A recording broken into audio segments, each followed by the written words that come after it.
Hari ini saya akan lanjutkan untuk sesi yang kemarin, dua minggu yang lalu, ya. Kemarin kita sudah belajar mengerti tentang bagan besar, ya, peta besar dari zaman yang sekarang ini kita hidup di dalamnya. Sudah sampai di manakah perjalanan zaman ini, saudaraku? Ya, kalau kemarin kita boleh lihat dari sana, pada mulanya Tuhan menciptakan langit dan bumi. Ya, langit dan bumi sudah ada diciptakan yang pertama kali, tapi dikatakan di ayat selanjutnya bumi belum berbentuk dan masih gelap gulita, belum ada apa-apa. Ya, dan kemudian singkat cerita kemarin diceritakan ada Adam dan Hawa, kemudian jatuh dalam dosa. Ya, di sini nih, ya, Adam jatuh dalam dosa, kemudian muncul Kejadian 11 dibangunnya menara Babel yang pertama dengan tokohnya Nimrod, saudaraku. Tujuannya apa? Membangun sebuah gedung pencakar langit yang ujungnya sampai ke langit. Artinya apa? Dia bilang, biarlah kita mencari nama. Ada spirit kesombongan yang diwariskan oleh Lucifer yang ingin naik ke tahtanya Tuhan. Ya. Nimrod tokoh utamanya waktu itu. Kemudian masuk ke zaman berikutnya, ada Babel yang kedua muncul, yaitu zaman Raja Nebukadnezar. Dia juga ingin disembah. Ada tokohnya di Alkitab, kita mengenal Daniel, Sadrah, Mesakh, Abednego. Dia diminta untuk menyembah patung itu. Spiritnya sama seperti Lucifer, saudaraku. Lucifer ingin disembah, Lucifer ingin menjadi seperti Allah. Nimrod waktu itu juga sama, ingin menjadi yang terkemuka, ingin menjadi yang disembah, yang terkenal di seluruh bumi. Nebukadnezar juga sama spiritnya, disuruh menyembah patung Nebukadnezar. Tapi Daniel, Sadrah, Mesakh, Abednego menolak. Sekalipun goa singa, sekalipun dapur api yang menyala-nyala, bahkan orang yang melemparkannya mati. Saking panasnya dapur perapian itu. Tetapi Sadrah, Mesakh, Abednego yang masuk ke dapur api itu tidak mati. Yang melempar mati, tapi yang masuk tidak mati. Bahkan raja melihat bersama dengan para tentara dan semua yang ada di situ, ada seorang pribadi yang lain. Jadi ada 4 orang di dalam dapur api itu yang melindungi Sadrah, Mesakh, dan Abednego. Amin, saudaraku. Ya, Raja Nebukadnezar ingin disembah. Spirit Babel. Ya. Kemudian kita masuk ke zaman ini, ada salib. Ini zaman Tuhan Yesus datang untuk pertama kalinya di bumi ini. Untuk tujuan apa? Menebus dosa saudara, dosa saya, dosa semua manusia yang mau percaya dan menerima Yesus Kristus sebagai Tuhan dan Juru Selamat. Tuhan menjadi satu-satunya jalan keselamatan yang akan membawa saudara dan saya yang percaya dan menerima Yesus Kristus sebagai Tuhan dan Juru Selamat pribadi, kita sampai kepada surga. Amin, saudaraku. Yesus datang untuk yang pertama kali di sini. Sekarang kita sedang berjalan di sini. Ya, kita sedang ada di sini, saudaraku. Menurut kalender Masehi, maksud saya, kita sudah ada di tahun 2022. Kalau menurut kalender Ibrani sudah 5.000, saya lupa tuh 700 berapa. Sangat berbeda kalender Masehi dengan kalender Ibrani. Kalender Ibrani sudah tahun 5.000 lebih 7.000. Kita masih 2.000, saudaraku. Ya. Ingat, ini menjadi sebuah tanda dan peringatan. Umat Israel menjadi tanda dan peringatan buat kita hidup masa sekarang. Ya. Nah, saudaraku yang dikasihi Tuhan, apa yang akan terjadi yang sedang kita nantikan di sini? Yaitu pengangkatan gereja Tuhan. Ini yang sedang kita nantikan. Saatnya gereja Tuhan, umat Tuhan, anak-anak Tuhan yang masih hidup di bumi ini akan diubahkan, akan diangkat bertemu dengan Tuhan di angkasa, di udara, di awan-awan. Nanti kita belajar next berikutnya, ya. Kita sedang ada di situ. Nah, ini yang akan kita bahas sekarang, karena ini yang ada di depan kita nih. Kita sedang menyongsong ini, menantikan ini, kapan terjadinya. Memang tidak ada yang tahu, tapi Alkitab memberitahu kepada kita tanda-tandanya, sinyal-sinyalnya sudah diberitahu. Akan ada pengangkatan umat Tuhan. Dalam bahasa Inggrisnya ditulis rapture, bahasa Inggrisnya ya. Next berikutnya.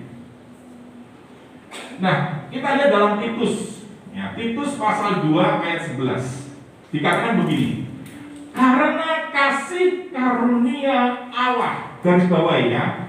Jadi karena anugerah, karena kasih karunia, karena pemberian Tuhan.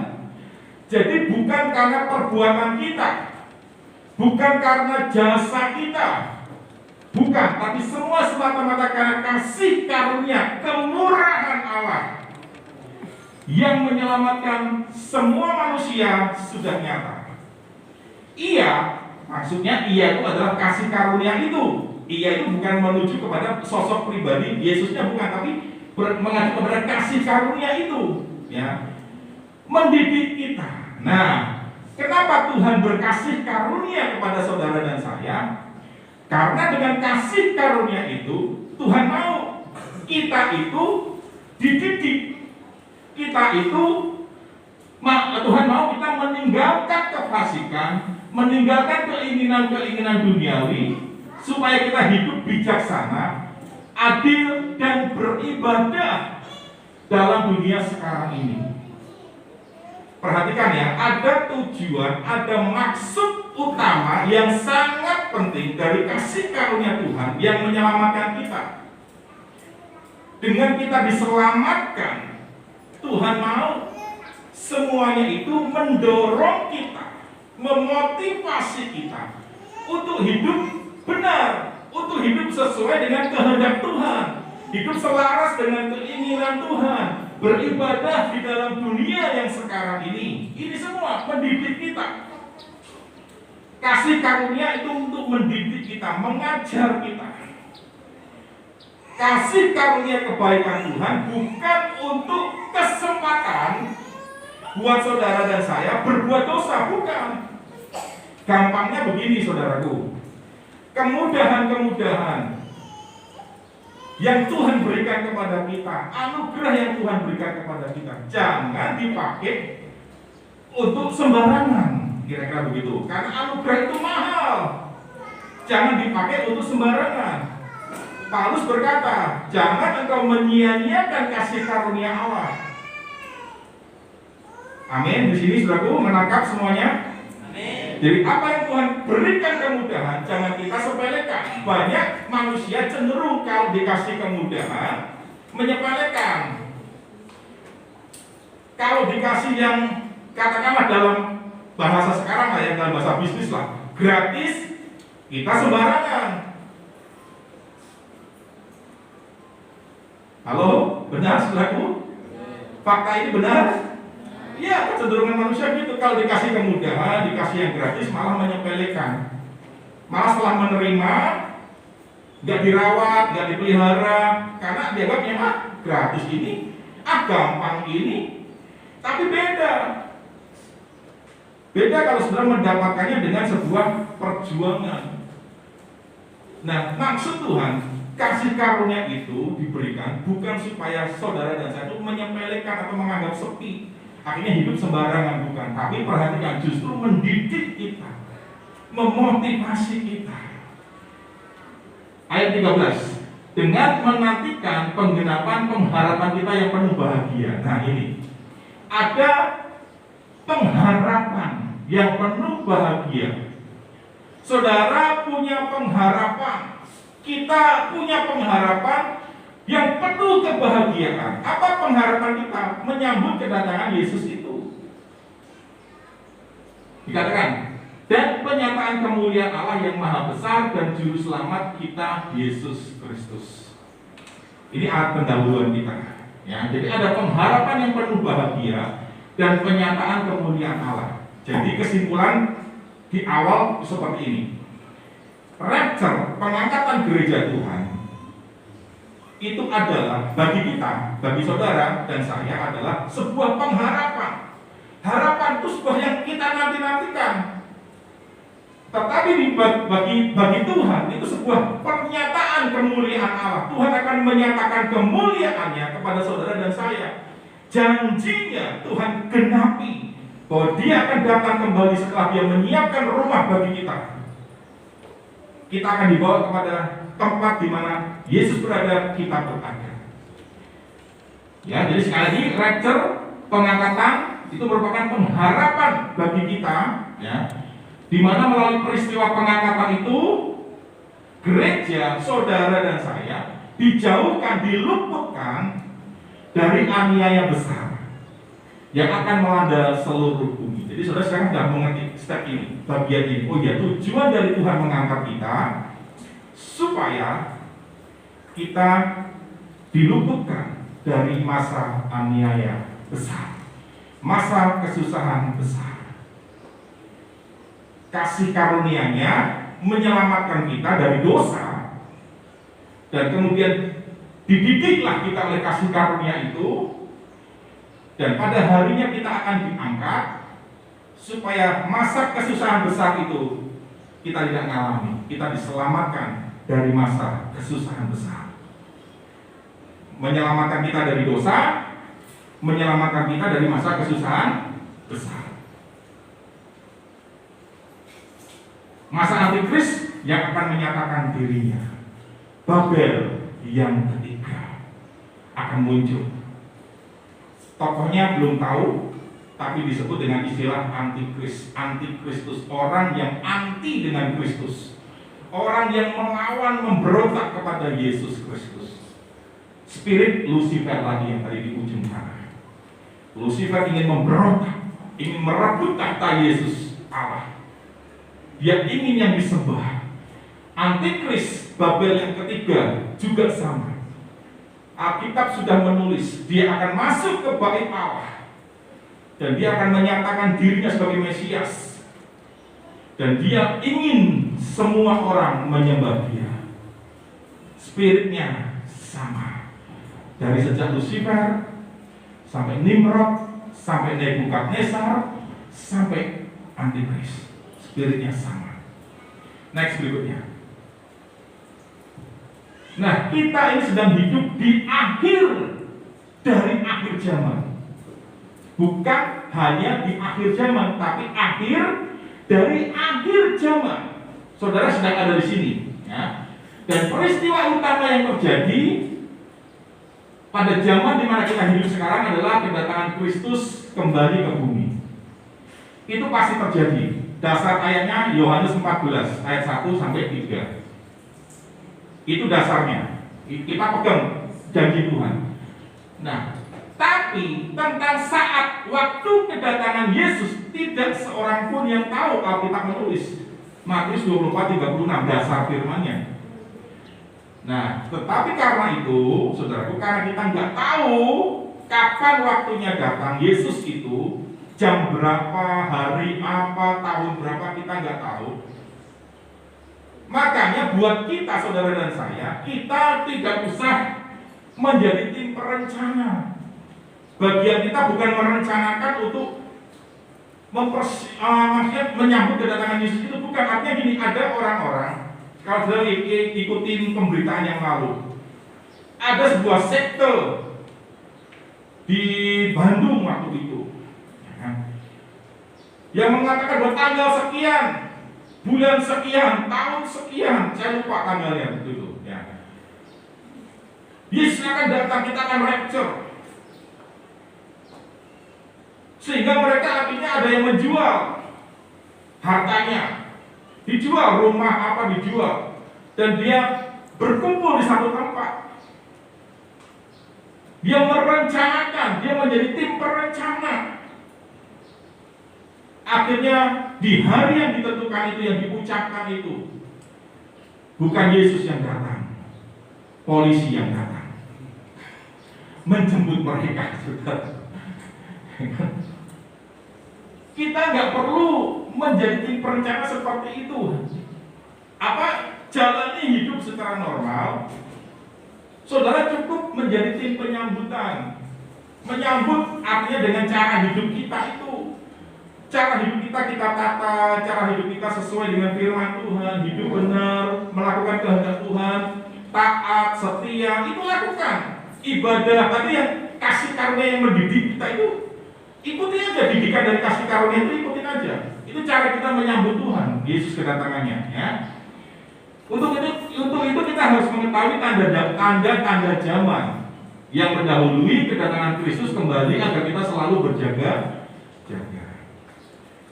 Tuhan Yesus pernah bilang begini, tanda-tanda alam kamu bisa tahu. Oh ini mau hujan, oh ini mau apa, kita bisa tahu.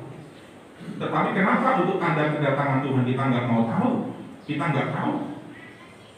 Kita diminta oleh Tuhan untuk mengerti, memahami, mewaspadai tanda-tanda zaman yang mengacu kepada kedatangan Tuhan Yesus kali yang kedua. Semua sudah ada tanda-tandanya, dan untuk tahu tanda itu saudara harus baca Alkitab. Kalau saudara nggak baca Alkitab, saudara nggak pernah tahu tanda itu. Dan kalau saudara tidak tahu tanda-tanda itu, saudara merasa baik-baik saja semuanya. Saudara akan hidup tidak berjaga-jaga. Seperti kalau saudara berjalan di jalan raya, ada rambu-rambu dan tidak ada rambu-rambu, beda saudara. Saudara main ke pantai, ada wilayah-wilayah pantai yang kita nggak boleh main di situ. Ada tandanya, ada peraturannya. Kalau kita nggak baca peraturan itu, kita nggak tahu peraturan itu, kita akan tabrak. Kita akan langgar wilayah itu, kita buat main wilayah itu. Padahal nggak boleh, berbahaya. Akhirnya karena sudah tidak tahu tanda itu, sehingga saudara melanggar dan saudara mengalami musibah di situ. Saudara harus baca Alkitab supaya saudara tahu tanda-tanda itu dan saudara tidak melanggarnya, sehingga musibah tidak menimpa saudara dan saya. Next berikutnya. Nah kita mau lihat dulu, ya step by step. Apa saja yang sedang terjadi di akhir dari akhir zaman hari-hari ini. Yang pertama, dari Matius 13 ayat 38 kita bisa tahu. Dikatakan begini, ladang ialah dunia, ladang ialah dunia. Kan ini perumpamaan tentang penabur. Ya, ada seorang penabur datang menuju ke sebuah ladang. Dia membawa benih dan ditabur. Ya, ladang ialah dunia, benih yang baik yang ditaburkan di dunia itu, di ladang itu, ialah anak-anak kerajaan. Jadi perumpamaan penabur itu maksudnya, artinya. Dan larang ialah anak-anak si jahat. Kalau saudara baca ayat tentang perumpamaan penabur, saudara akan mengerti maksud ini. Ya. Ladang dunia, ada seorang penabur menaburkan benih. Benih itu anak-anak benar, anak-anak terang, anak-anak kerajaan. Tetapi kemudian orang itu, kok yang tumbuh ada ilalangnya. Murid-murid bertanya, gimana nih kita cabut ilalangnya? Tuhan bilang jangan, biarkan mereka bertumbuh bersama-sama. Nanti pada waktu masa tuaian, masanya waktu sudah bisa dituai, baru akan dipisahkan. Karena kalau sekarang dicabut, malah nanti orang benarnya kecabut juga, gandumnya tercabut juga, maka dibiarkan semua bertumbuh. Makanya gak heran di dunia ini ada orang benar, ada orang jahat. Karena ini sudah disebutkan di sini.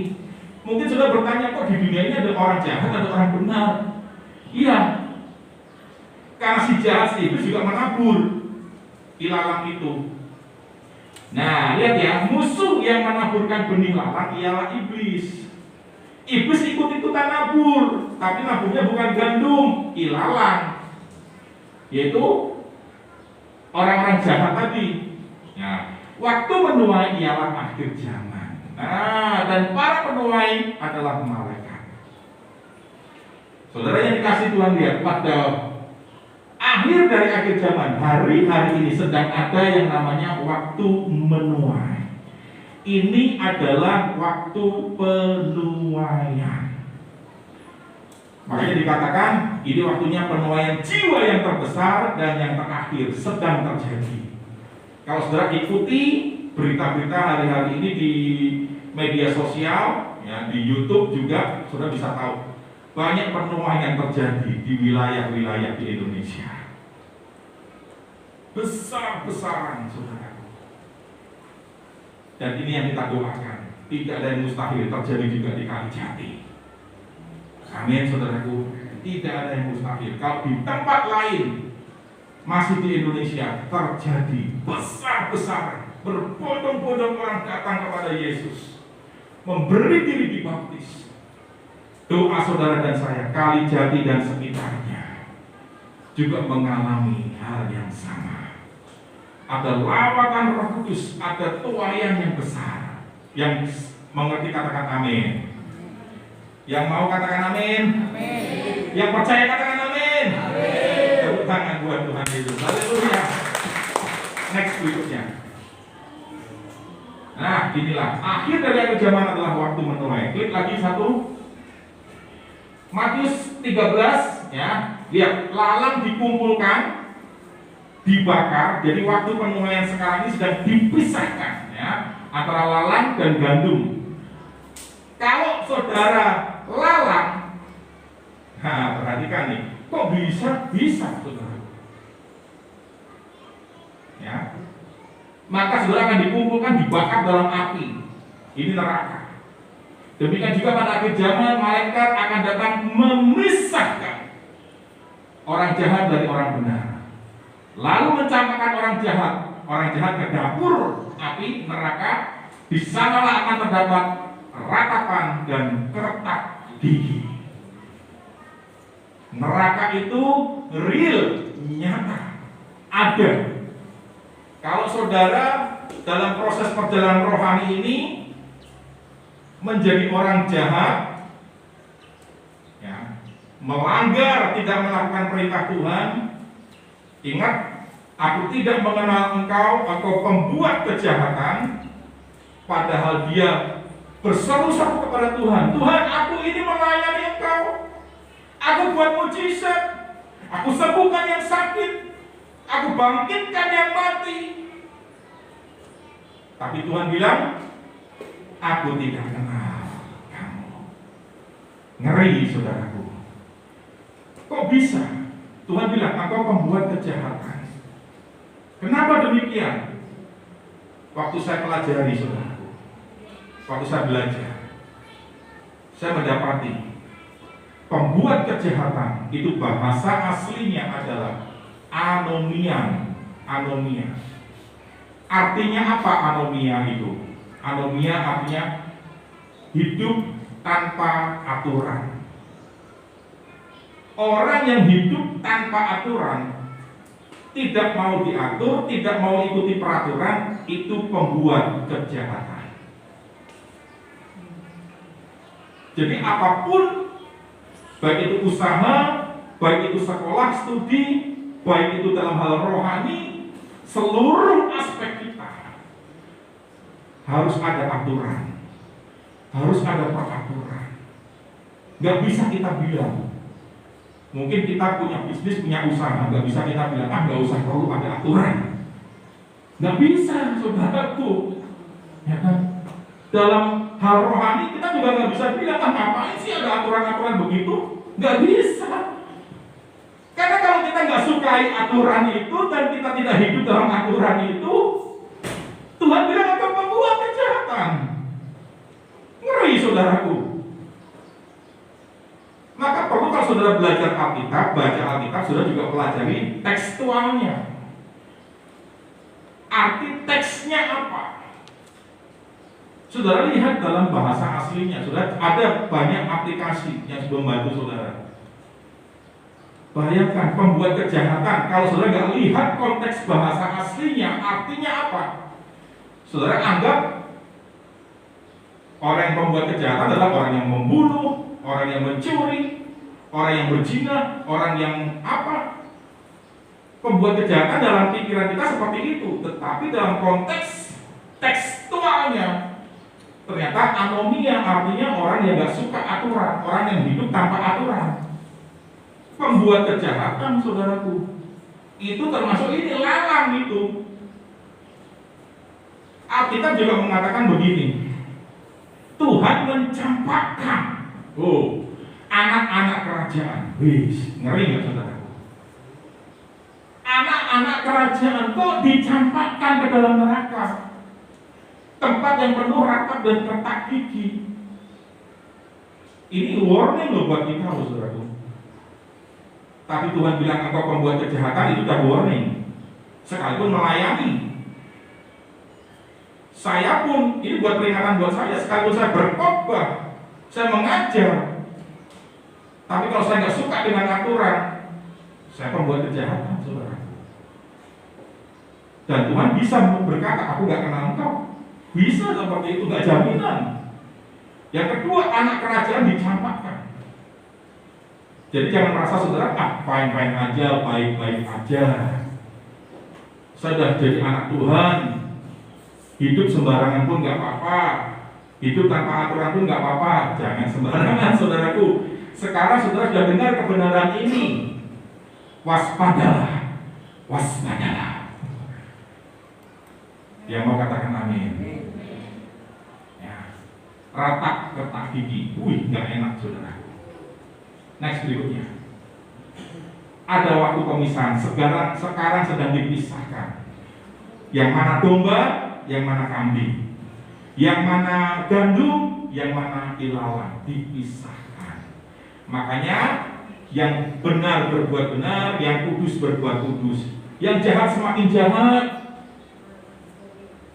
karena sudah diserahkan kepada kedurhakaan. Roma pasal 1 saudara baca, itu hukuman Tuhan sudah nyata di situ. Karena sudah nggak mau bertobat, udah nggak bisa lagi dikasih tahu, udah bebal, Tuhan serahkan kepada kedurhakaan. Orangnya makanya semakin jahat, saudara. Ya, next berikutnya.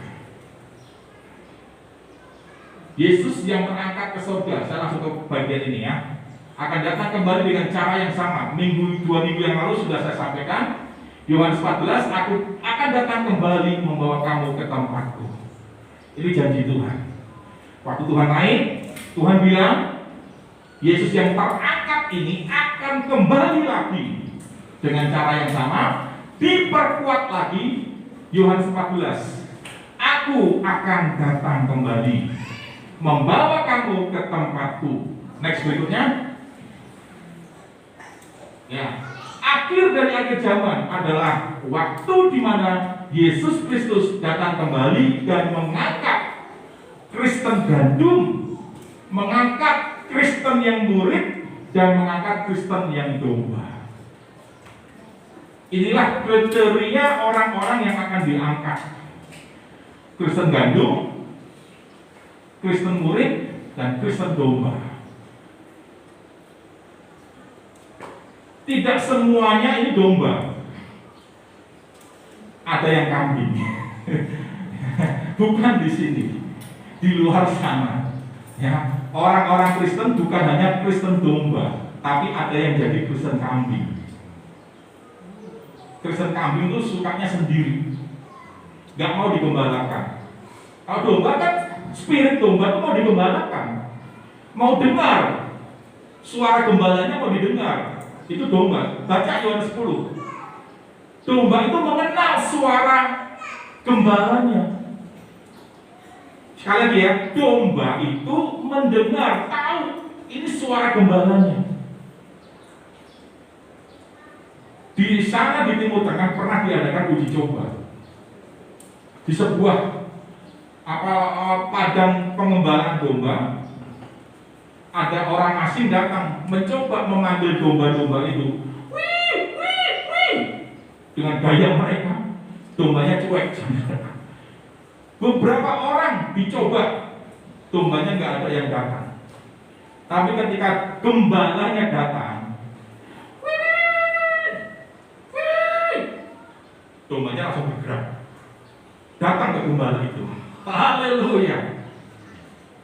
Kristen domba adalah Kristen yang mau dengar suara Sang Gembala.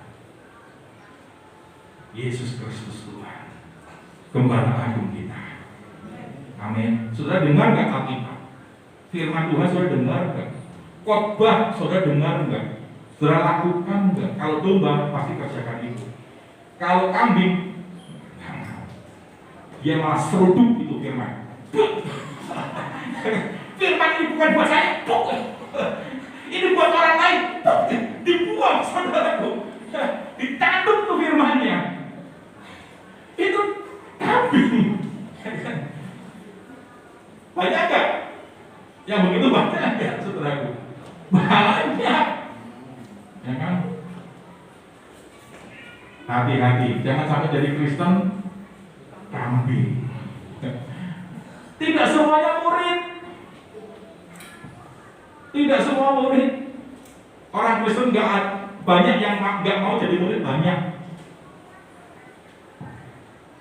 Makanya di tempat ini ada pemuritan. Ini sebuah wadah, fasilitas buat saudara supaya jadi murid. Kalau saudara nggak mau jadi murid, fasilitasnya sudah ada, wadahnya sudah ada. Saudara nggak mau jadi murid, nggak mau dimuridkan, nggak mau belajar, saudara bukan murid. Saudara hanya jemaat biasa. Jemaat biasa itu ada di pelataran. Pelataran Alkitab ngomong itu diinjak-injak. Baca Wahyu pasal yang ke-11. Apa yang saya ngomong semua berdasarkan di Alkitab. Kristen pelataran yang nggak mau jadi murid itu diinjak-injak oleh bangsa-bangsa lain, oleh antikris. Saudara akan masuk dalam aniaya yang besar. Ayo saudaraku, jadi murid. Ini sebentar angkatan pertama MSK nih, mau diwisuda. Sekarang lagi tahap tugas akhir. Oh, ya kan? Kalau mahasiswa itu skripsi. Kalau di sini bukan skripsi, saudaraku, ada tugasnya, beda lagi.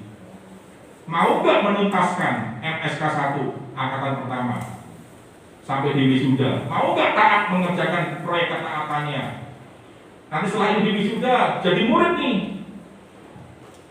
Tentu bukan hanya sekedar jadi murid, tapi kita harus punya planning, punya tujuan. Aku harus mengajar apa yang sudah aku dapatkan. Aku harus juga ajarkan kepada yang lain. Nah, nanti selanjutnya saudara semua yang ada di sini yang belum, nanti kita buka lagi wadahnya, kesempatannya. Saudara mau nggak jadi murid? Gereja ini menolong saudara supaya saudara ini menjadi Kristen gandum, Kristen murid, dan Kristen domba. Pilihan pada saudara sendiri, keputusan saudara sendiri. Saudara mau atau tidak? Saya nggak bisa berbuat banyak. Saya terbatas. Nah, semua tergantung pada respon saudara. Dengan kasih Tuhan saya sampaikan ini supaya saudara bersiap diri menyambut kedatangan Yesus. Amin, saudaraku. Jangan sampai tertinggal. Ngeri, nggak enak. Saudara kalau sampai tertinggal nggak enak. Apapun yang saudara punya nggak ada harganya, nggak ada gunanya. Kalau saudara nggak bisa jual beli, nggak bisa. Saudara mau membeli, nggak bisa. Saudara mau jual, nggak bisa. Kalau saudara nggak ikutin sistem antikris yang dilambangkan dengan 666 itu. Kalau saudara terima sistem itu, saudara binasa, saudara di neraka tempatnya. Saudara sudah menyangkal Yesus. Tapi kalau saudara nggak terima, saudara susah. Pilihannya cuma itu, cuma dua itu. Makanya sekarang, ayo dengan kasih Tuhan saya ngajak saudara, yuk kita berbenah, yuk benahi hidup kita. Jangan jadi hamba dosa. Jangan jadi hamba dunia. Udahlah, tinggalkan kesenangan dunia. Gak ada ruginya saudaraku, gak ada ruginya. Saudara tinggalkan kesenangan dunia, gak ada ruginya. Sekalipun saudara masih muda, saya masih muda, sayang dong. Jangan punya pikiran seperti itu.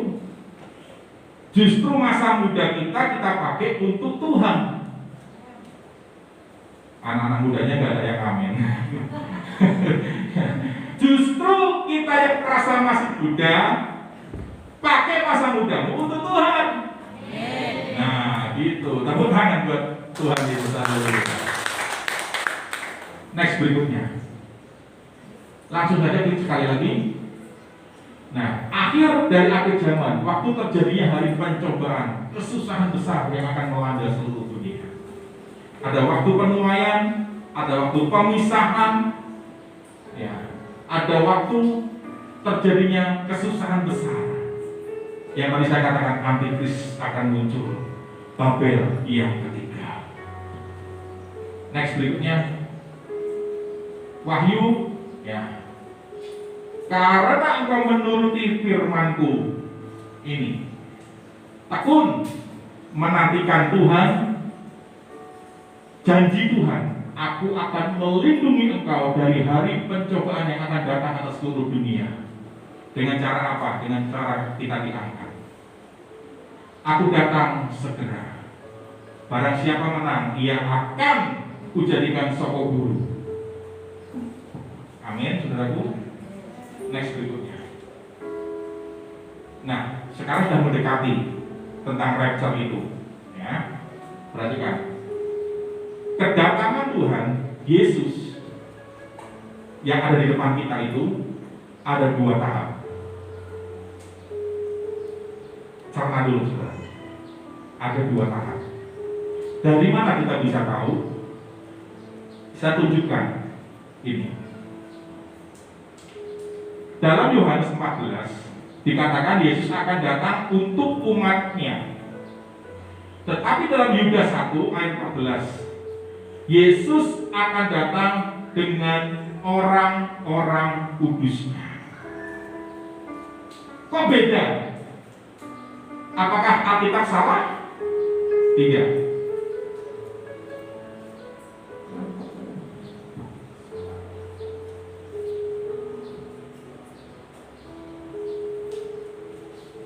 Apakah Alkitab salah, saudaraku?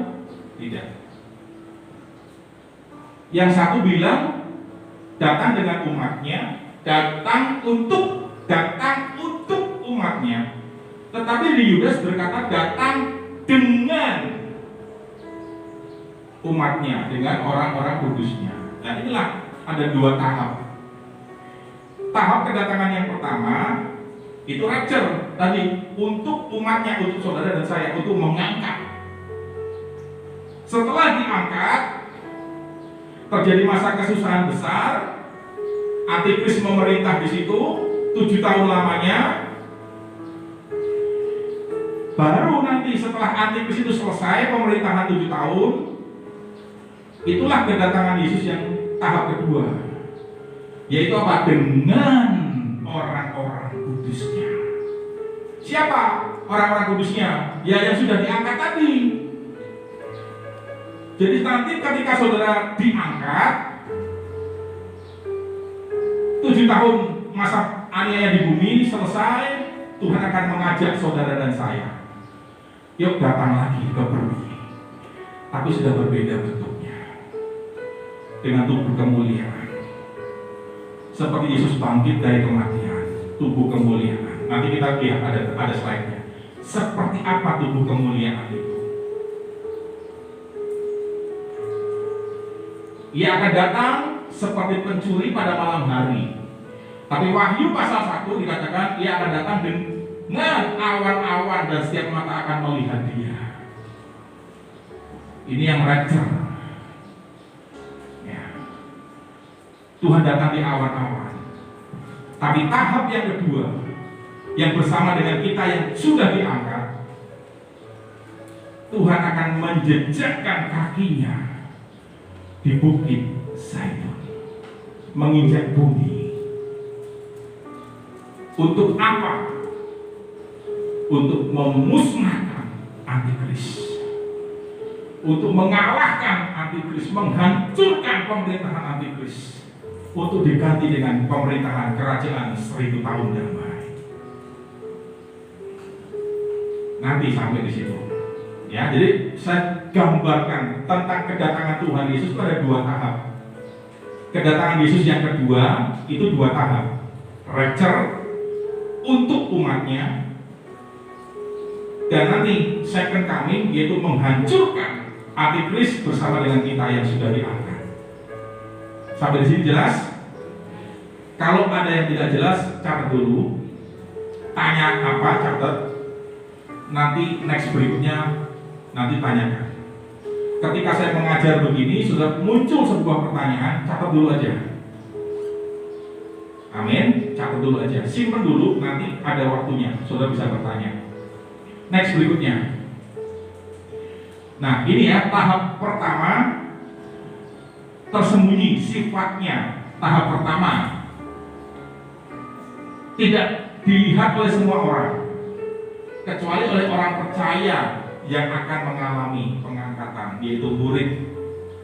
Ingat tadi, dengan cara yang sama ia akan datang kembali.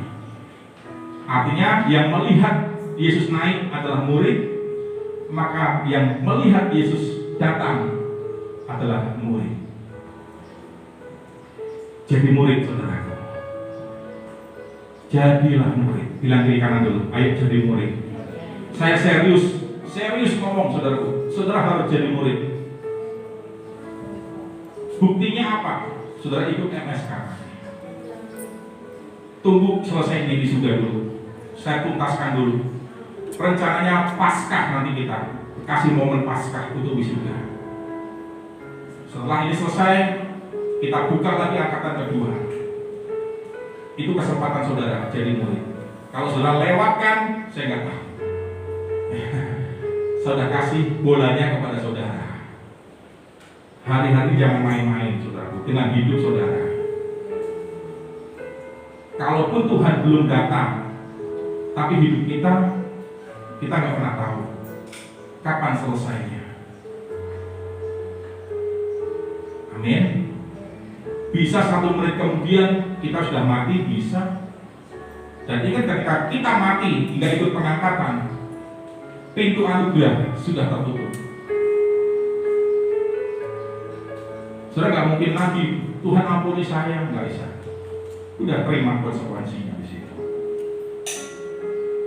Sepanjang Tuhan masih kasih nafas hidup, pakai untuk memuliakan Tuhan.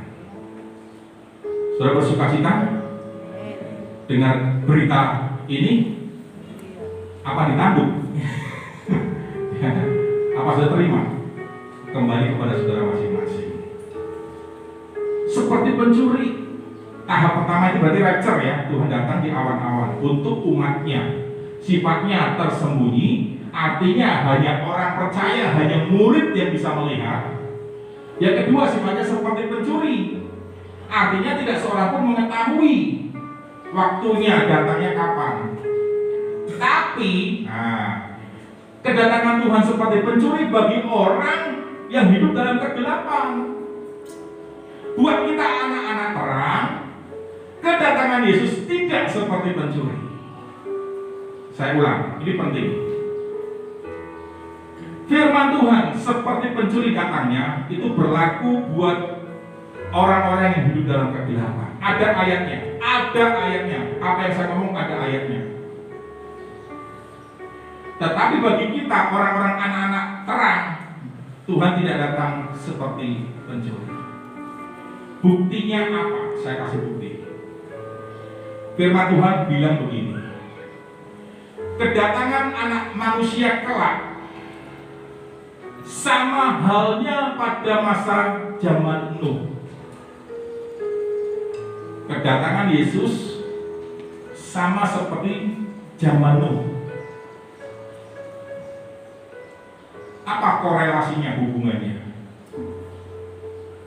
Sudah lihat kejadian Nuh menantikan saat air bah itu. Alkitab menulis 7 hari sebelum hujan mulai turun. Nuh sudah dikasih tahu sama Tuhan. Nuh, 7 hari lagi hujan akan turun. Tuhan kasih tahu. Cepat sekarang kamu masuk ke bahtera.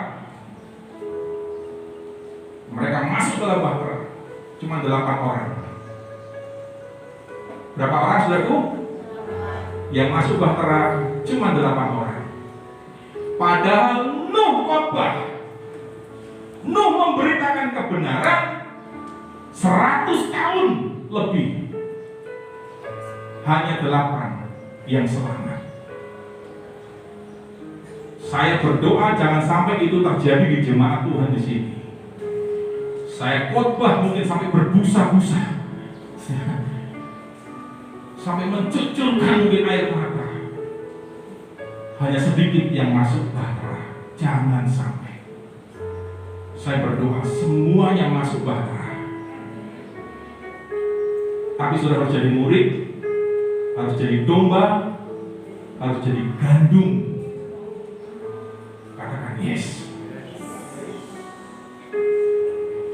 Nuh dikasih tahu 7 hari sebelumnya dikasih tahu.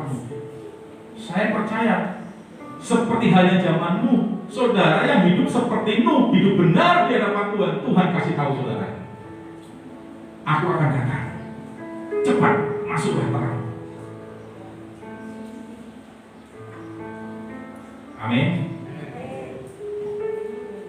Suasana kedatangan, suasananya damai, kelihatannya aman, damai. Dunia ini nggak ada peperangan, nggak ada apa-apa, damai, nggak ada pandemi, pokoknya semua damai. Hati-hati. Tuhan sudah datang di awan-awan, ya, menjejakkan kaki di bumi. Yesus tidak menjejakkan kaki di bumi, tapi di awan-awan. Ini yang tahap pertama tadi. Setiap orang percaya akan diangkat. Satu lagi slide, coba kita lihat. Yesus datang menjemput untuk sebagian orang yang percaya sungguh-sungguh dan setia. Yesus mengangkat orang-orang kudusnya. Ya, Yesus datang pada sebelum masa kesusahan besar. Antikris. Antikris baru menyatakan dirinya setelah gereja Tuhan diangkat. Ini ada ayatnya. Ditandai dengan adanya pengharapan bagi orang-orang yang sungguh-sungguh percaya. Kita lihat dulu slide berikutnya, nanti kita akan selesai. Nah, kedatangan tahap yang kedua kita tunda, sambung minggu depan. Jangan absen, saudara. Kalau saudara absen, saudara nggak mengerti utuh, saudara nggak mengerti aturannya, saudara bisa langgar, bahaya. Tapi kalau saudara dapat utuh, saudara tahu, oh ini maunya Tuhan, seperti ini. Saudara bisa berjaga-jaga, saudara bisa waspada, saudara bisa menata hidup saudara. Selamat melakukan kehendak Tuhan pada zaman ini. Tuhan memberkati kita semuanya.